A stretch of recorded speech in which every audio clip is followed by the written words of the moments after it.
श्रीमद् भगवद गीता, भगवान का गाया हुआ गीत। अब भगवान क्या हुआ? भैसे भूमि, गैसे गगन, वैसे वायु, ऐकी मात्रा अग्नि, नय से नीर जल। तो उपनिषद में कहा है भूमि, रापो, अनल, वायु, खय। इन 5 तत्वों पे जिसका नियंत्रण है वो किसका है? वो कॉन्शियसनेस का है। तो इन 5 तत्वों का स्वामी कौन हुआ? कंट्रोलर कौन हुआ? कॉन्शियसनेस। तो भगवान कौन हुआ? You are real consciousness. तो जब आप अपनी कॉन्शियसनेस को अपने शरीर से पृथक जानने लगते हैं, होता तो कभी नहीं है, जानने लगते हैं, आपके सबकॉन्शियस में ये चीज बैठ जाती है, तो फिर आप सब लोगों में एक ही कॉन्शियसनेस को देखते हैं। फिर आप भी जो बोलोगे वो भगवान के वाक्य हो जाएंगे। फिर आपकी अपनी गीता होगी, नाम डिफरेंट हो सकता है। एक शब्द हमने सुना है सच्चिदानंद। 3 शब्दों से बना है, सत, चित और आनंद। सत जो कभी बदलता नहीं, चित मतलब कॉन्शियसनेस, और आनंद मतलब जो सुख और दुख दोनों के पार है। मतलब ऐसी स्थिति की सुबह घूमने गए, बिल्कुल प्लीजेंट है, प्लेजर जिसको कहते हैं, हैप्पीनेस नहीं, प्लेजर। तो इन 3 से बना है। अब इन 3 का बेसिक कि अगर ये देखो कि ये पत्थर है, पहाड़ है, ये तो कभी बदलते नहीं, तो क्या ये सत्य है? जी सत्य है, बट क्या ये ठीक है? नहीं। इट शैल बी कॉन्शियस, मतलब ये चेतन तो होने ही चाहिए, ठीक है। तो अगर चेतन हो और कोई आईसीयू में पड़ा हो, नहीं नहीं नहीं नहीं, वो प्लेजर भी होना चाहिए, सुख दुख नहीं, प्लेजर होना चाहिए।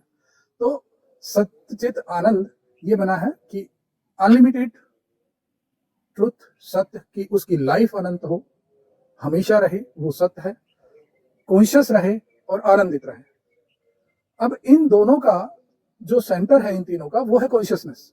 अगर कॉन्शियसनेस नहीं है तो आनंद भी नहीं है, प्लेजर भी नहीं है, और कॉन्शियसनेस नहीं है तो जो नेवर चेंजिंग है वो भी किसी काम का नहीं है। और ये जो कॉन्शियसनेस है वो ही जीवों के अंदर, सबके अंदर होती है। तो ये जो कॉन्शियसनेस है, जैसे ही कोई भी जीव पैदा होगा, यूं मानो कि आपने एक पानी रखा किसी थाली में और उसमें चांद दिख रहा है, तो जैसे ही एक जो सेल है उसमें जैसे ही वो लिविंग सेल आती है या होती है, आती तो है ही नहीं, वो बन तो सकती ही नहीं है, तो जो लिविंग सेल है उसमें इसी तरह से ये कॉन्शियसनेस जो पूरे जगत में है, जिसे हम कहते हैं सर्वत प्रणिपात, सर्वत अक्षिशिरोमुखम, बहिर अंतश्च चरम अचरम एव च सूक्ष्मत्वात् अज्ञेयम। तो ये जितना भी कहते हैं कि सभी जगह इसके हाथ पैर है, सभी जगह ये उपलब्ध है, वो इसी कारण से है कि ये कॉन्शियसनेस है वो सभी में है, हर जगह पे। और इसीलिए सच्चिदानंद हर जगह पे है। और ये जो कॉन्शियसनेस है वो आपके अंदर भी है। और जो भगवान भी हम कहते हैं, या कृष्ण कहें या राम कहें या अल्लाह कहें, जो भी कहना चाहें, तो ये जो कॉन्शियसनेस है वो आपके शरीर से जब जुड़ी हुई है, कॉन्शियसनेस को आप कहीं पे भी जोड़ सकते हो। आपने शरीर से जोड़ा, शरीर से जुड़ गई। आप अच्छे काम से जोड़ते हो, अच्छे काम से जुड़ जाती है। आप बुरे काम से जोड़ते हो, बुरे काम से जुड़ जाती है। आप मंदिर जाने पे जोड़ते हो, ठीक। आप घर, ऑफिस से घर जा रहे हो, क्या होगा कि बहुत से लोग निकलेंगे, आपको पता ही नहीं है, लेकिन जैसे ही आपका कोई जानकार निकला, आपकी कॉन्शियसनेस वहां ठहर जाती है, इसलिए आपको पता लगता है। तो कॉन्शियसनेस को जिसके साथ आप जोड़ना चाहें आप जोड़ सकते हैं, आप स्वतंत्र हैं। आपने अब तक शरीर के साथ जोड़ा, इसलिए आप में अहंकार है। उस कॉन्शियसनेस को आपने आकार दिया, इसलिए आपको अहंकार है। अहंकार का मतलब क्या है? अहम को आकार देना। आत्मा का मतलब क्या है? मैं स्वयं, मैं, आई, रियल। तो ये जो कॉन्शियसनेस है वो आप हैं। और जब ये कॉन्शियसनेस आप सारे जीवों में एक ही चूंकि है, एक ही देखने लगते हैं, बार बार जैसे ही अपने आप को और कॉन्शियसनेस को अलग करेंगे तो आप सब जीवों में भी वो अलग अलग हो जाएगी। और उसी को जब ये आपकी दृष्टि हो जाती है, उसे ही प्योर कॉन्शियसनेस कहते हैं, उसे ही भगवान कहते हैं।